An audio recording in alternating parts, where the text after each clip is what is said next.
Hello class 10। तो आज के इस वीडियो में हम देखेंगे चैप्टर जो कि मैथ का क्लास 10 मैथ का एक चैप्टर है रियल नंबर। इसके एक्सरसाइज 1.1 को आज हम कवर करने वाले हैं। तो इस पूरे वीडियो में हम पूरे क्वेश्चन नंबर 1 से लेके क्वेश्चन नंबर 6 तक के सारे क्वेश्चंस को, क्वेश्चन नंबर 7 तक के सारे क्वेश्चंस को हम सॉल्व करेंगे। तो बारी बारी से सारे क्वेश्चंस को सॉल्व करते हैं और देखते हैं कि कैसे कॉपी पे आंसर लिखी जाती है। तो चलिए इस वीडियो की शुरुआत करते हैं हम। तो जैसे कि यहाँ पे क्वेश्चन नंबर 1 में दिया है, express each number as a product of its prime factor, यानी जो भी यहाँ पर नंबर लिखा है उसे प्राइम फैक्टर के रूप में मुझे लिखना है। तो सबसे पहले हम 140 नंबर है, इस क्वेश्चन को सॉल्व करेंगे। तो यहाँ पे 140 का फैक्टर निकाला गया है। तो 140 का फैक्टर निकालने के बाद जो फैक्टर यहाँ पे बचेगा, जैसे 140 यहाँ पे 2 टाइम्स आया है तो इसका पावर 2 हो जाएगा। ये 5 1 टाइम आया तो 1 टाइम 5 और 1 टाइम 7।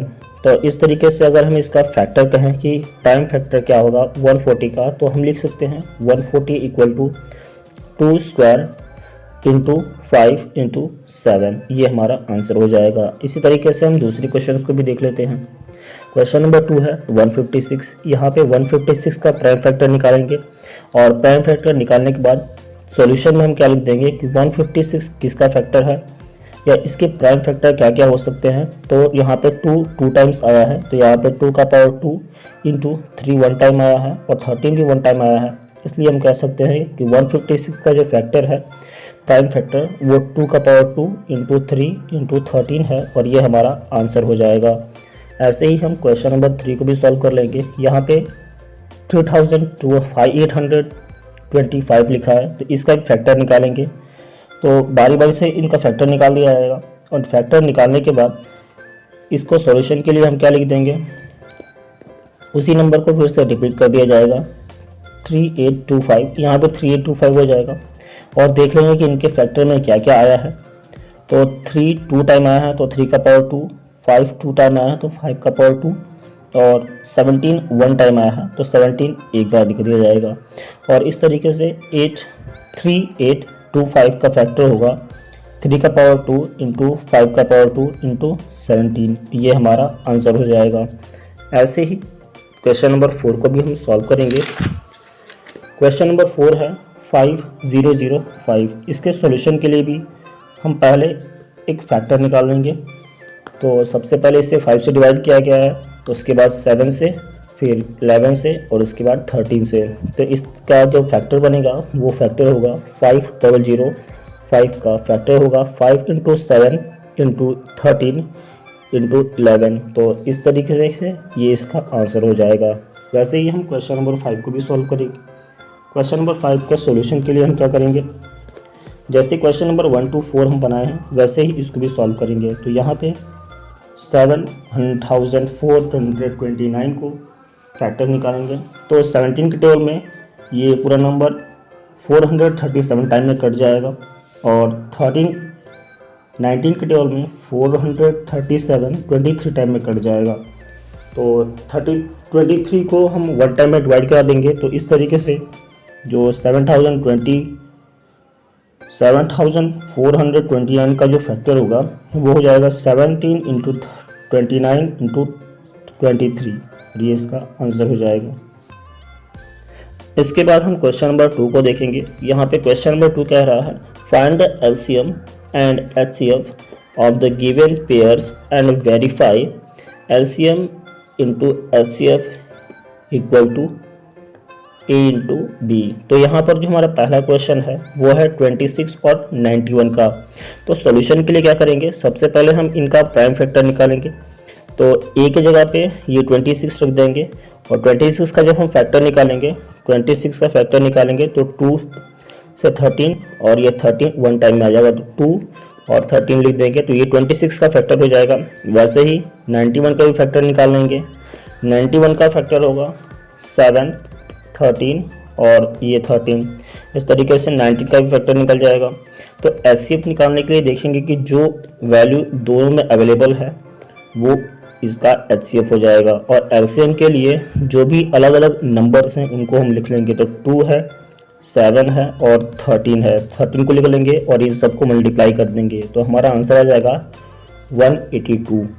यहाँ पे वेरिफिकेशन के लिए ये जो फॉर्मूला यहाँ पर पहले से लिखा गया है, इसी फॉर्मूला को हम यहाँ पे लिख देंगे। और वेरीफाई करने के लिए जो LCM इसका है वो है 182 और HCF है 13, तो दोनों को मल्टीप्लाई कर लेंगे। मल्टीप्लाई करने पे हमारा आंसर इतना आएगा।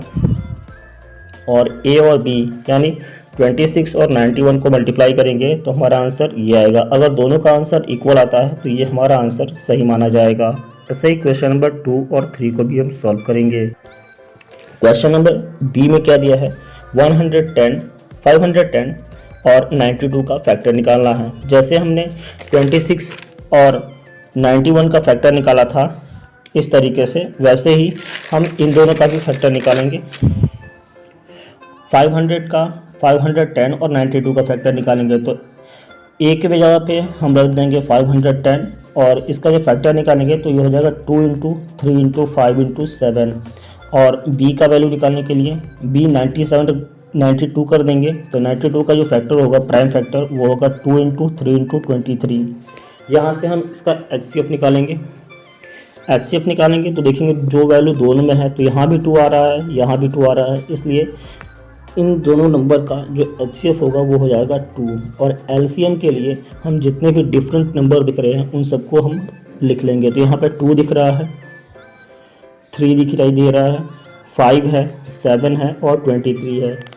और LCM के लिए जो भी नंबर का हाईएस्ट पावर होगा उसी लिखा जाएगा। तो 2 यहाँ पे 2 टाइम्स आया है तो 2 का पावर 2 × 3 × 5 × 7 × 23 और इन सबको मल्टीप्लाई करेंगे तो हमारा जो LCM होगा वो होगा 23,460।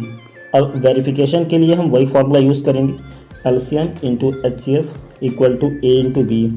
तो LCM और HCF, तो HCF हमारा 2 आया है तो 2 लिख देंगे और LCM की जगह पे 23,460 लिख देंगे। तो यहाँ पर दोनों को लिख दिया जाएगा और A और B का मल्टीप्लाई कर देंगे, यानी 510 और 92 का मल्टीप्लाई करेंगे तो जो हमारा आंसर बचेगा, अगर दोनों का आंसर सेम आता है तो हमारा आंसर वेरीफाई माना जाएगा। तो ऐसे ही क्वेश्चन नंबर C को भी हम सॉल्व करेंगे। तो क्वेश्चन नंबर C को भी हमने पहले से ही सॉल्व कर लिया है, आप देख लीजिए।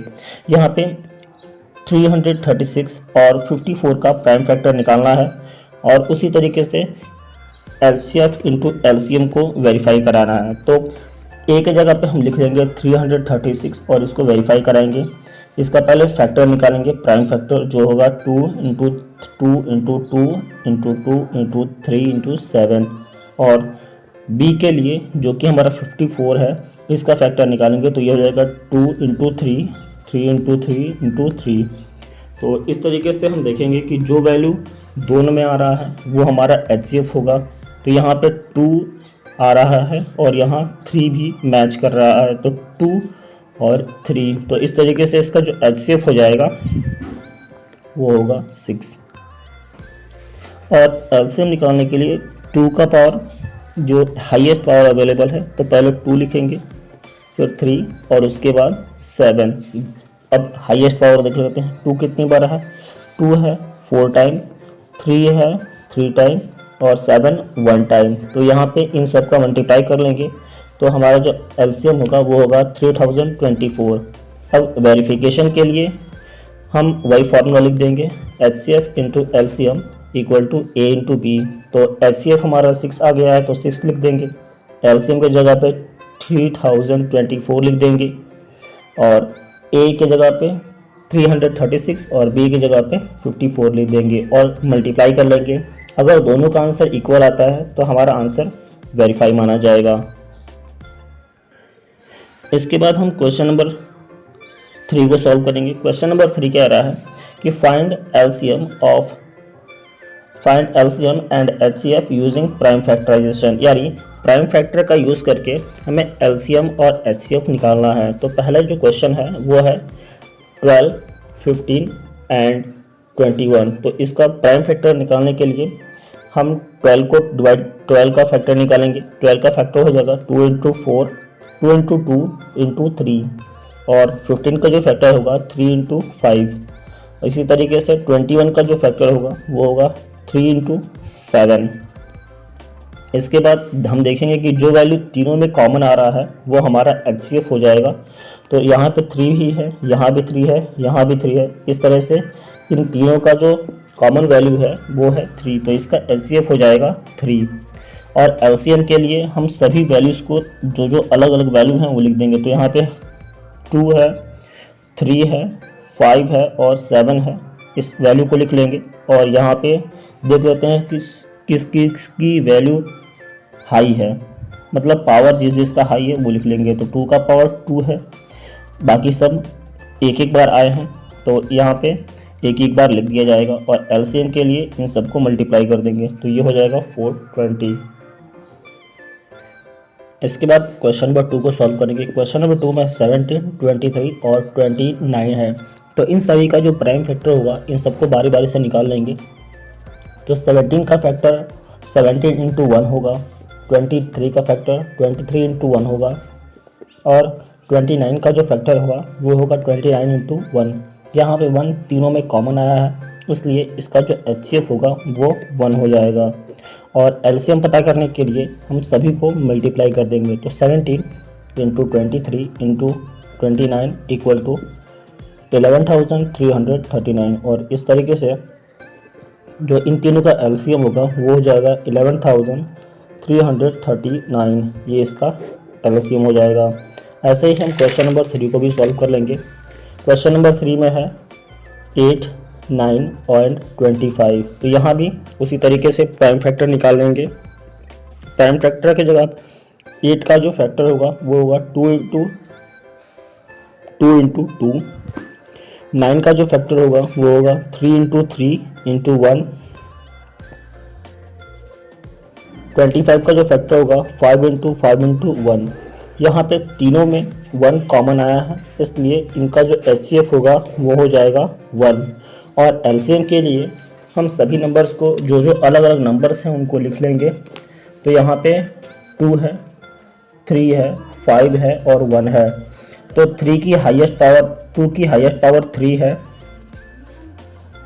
3 की हाईएस्ट पावर 2 है, 5 की हाईएस्ट पावर 2 है और 3 की हाईएस्ट 1 की हाईएस्ट पावर 3 है। तो इन सभी को मल्टीप्लाई करेंगे तो हमारा जो LCM हो जाएगा वो हो जाएगा 1800 और ये हमारा आंसर हो जाएगा।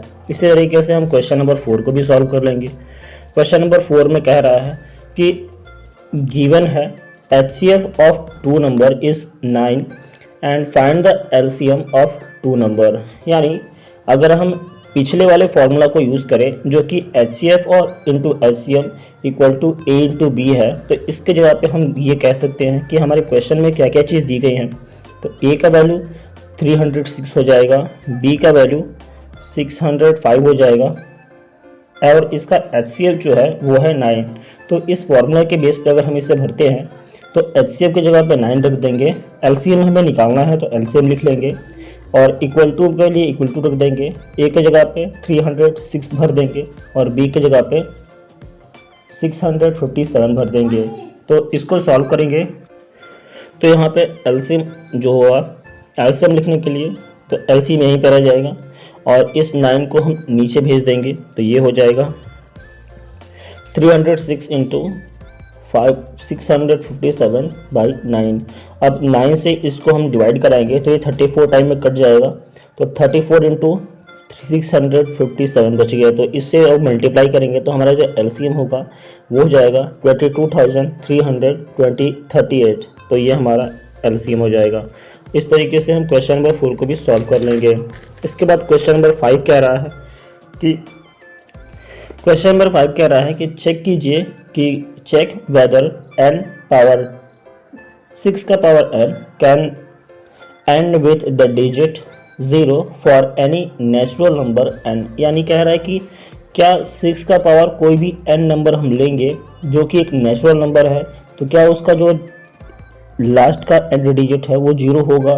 तो इसके लिए हम ये देख लेते हैं कि अगर कोई भी एक नंबर है जो कि 0 से एंड कर रहा है तो इसका मतलब ये है कि केवल उसका जो फैक्टर होगा वो 10 हो सकता है।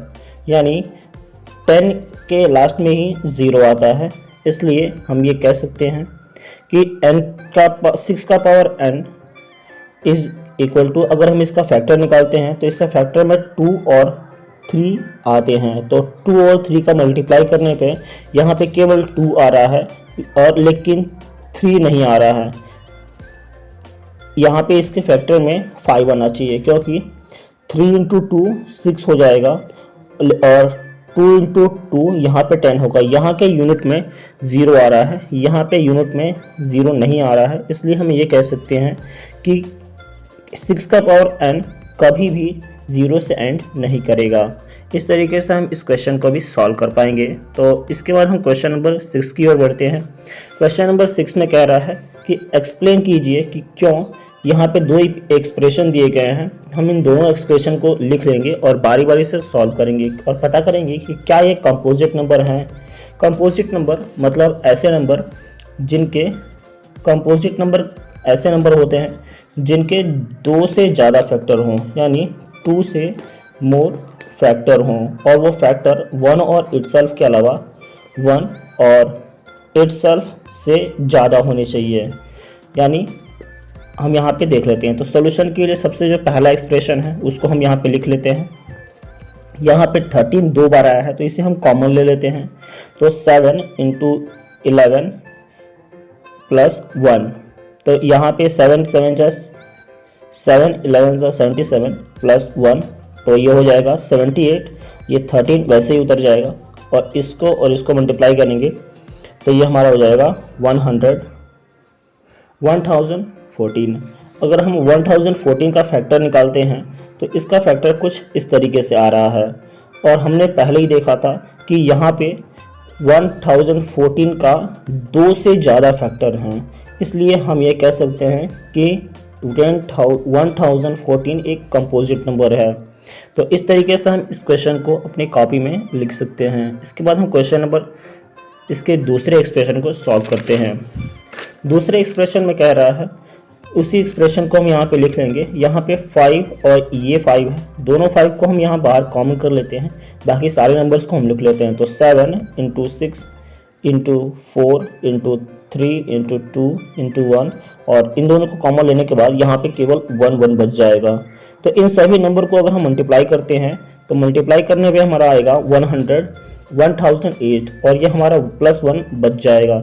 इस +1 को यहाँ पे लिख लेंगे और दोनों को प्लस करेंगे तो ये हो जाएगा 1009। इसमें दोनों से मल्टीप्लाई कराएंगे 5 से तो ये हो जाएगा 5045। और अगर हम 5045 का प्राइम फैक्टर निकालते हैं तो इसका जो प्राइम फैक्टर होगा वो होगा 5 और ये नंबर 1009। तो 1 और इटसेल्फ के अलावा इसके 2 फैक्टर और बन रहे हैं। तो यहाँ हम कह सकते हैं कि ये जो नंबर है 5045 इसके 2 से ज़्यादा फैक्टर हैं, इसलिए 5045 एक कंपोजिट नंबर है। और इस तरीके से हम क्वेश्चन नंबर 6 के सेकंड एक्सप्रेशन को भी सॉल्व कर पाएंगे। तो इसके बाद हम क्वेश्चन नंबर 7 को देखते हैं, जो कि इस वीडियो का आखिरी क्वेश्चन होगा। यहाँ पे कह रहा है कि सोनिया और रवि एक साथ दौड़ना शुरू करते हैं एक सर्कुलर पाथ में। तो बता रहा है कि कब वे दोनों एक पॉइंट पे मिलेंगे अगर वो दोनों एक साथ भागते हैं। तो यहाँ पे हम सॉल्यूशन के लिए देख लेते हैं कि टाइम टेकन क्या हो सकता है, कि कितने समय बाद वो मिलेंगे। तो सोनिया को उस सर्कल को कंप्लीट करने में 18 मिनट लगता है और उसी टाइम को उसी सर्कल पाथ पे रवि को दौड़ने में 12 मिनट लगता है। तो यहाँ पे हम देखेंगे कि कितने समय बाद वो मिलेंगे। तो they will meet again after the LCM of 18 and 12 minute. यानी अगर हम दोनों का LCM निकालते हैं तो हमें ये पता चल जाएगा कि क्या ये कितने देर के बाद मिल पाएंगे। तो यहाँ पे ये हम प्राइम फैक्टर निकालते हैं कि प्राइम फैक्टर 18 और 12 का क्या क्या हो जाएगा। तो 18 का जो प्राइम फैक्टर होगा वो होगा 2 इंटू 3 इंटू 3 और 12 का जो फैक्टर हो जाएगा प्राइम फैक्टर वो होगा 2 इंटू 2 इंटू 3। और इसके बाद हम अगले पेज पे इसे देखते हैं। तो LCM क्या होगा 18 और 12 का, ये होगा 2 इंटू 2 इंटू 3 इंटू 3। यहाँ पे हम मल्टीप्लाई कर लेते हैं, तो 2 2 ज़ा 4 और 3 3 ज़ा 9, तो 4 4 जा 4 9 जा 36, यानी 36 मिनट बाद वे दोनों मिलेंगे। तो हम कह सकते हैं लास्ट में, hence Sonia and Ravi will meet again at the starting point after 36 minute. और इस तरीके से हमने एक्सरसाइज 1.1 का पूरा कंप्लीट कर लिया। वीडियो में लास्ट तक बने रहने के लिए धन्यवाद। और इस क्वेश्चंस में अगर कोई भी डाउट होते हैं तो इन सभी का लिंक टेलीग्राम पे आपको मिल जाएगा, आप जाके टेलीग्राम से इसे देख सकते हैं। धन्यवाद।